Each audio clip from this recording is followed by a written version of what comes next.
While many consider Shazam to be a fun and refreshing entry in the DCEU, it is not without its flaws.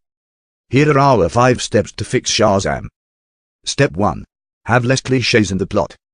The entire story, from start to finish, is filled with clichés. The first thing Billy Batson does as an adult is go buy beer. Freddy asks Billy to show up as Shazam at his school, and he blows him off. Then they have a fallout, but reconcile at the end, and Shazam helps him like he promised. The villain gets powers, and then becomes like every other villain in the history of comic book movies. Giving Dr. Sivana a more layered motivation, and having more thought-out gags, would help tremendously with this. Step 2. Fill in the plot holes. This movie has a couple glaring plot holes that are very distracting. For example, Dr. Sivana received powers that were identical to Shazam's powers in every way. So why was he so obsessed with Shazam giving him his power if he already had it? And how would the 7 deadly sins affect the world if almost no one can be found who isn't already enticed by them?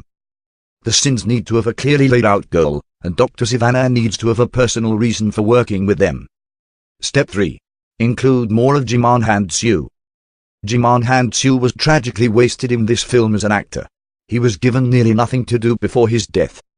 He would have greatly increased the enjoyability of the film if he had a larger role, perhaps by simply losing all his powers, rather than dying, and appearing again near the end of the film to serve as a mentor for Billy Batson.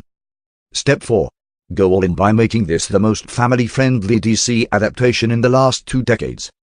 This film advertised itself as a fun, light-hearted affair, but in reality, that's only half the story. The Venom/Hellboy want-to-be villains, the 7 deadly sins, are both violent and disgusting in a way that is not in keeping with the family-friendly mood of the rest of the movie. Step 5. Make the 7 deadly sins more visually appealing. It's nearly impossible to believe that Billy Batson is the first person in decades that was grossed out by the 7 deadly sins.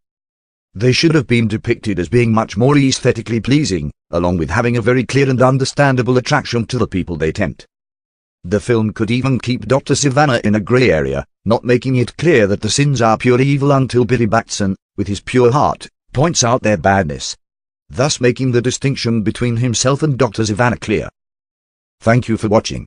If you have a movie you would like to see fixed, please leave it in the comments below.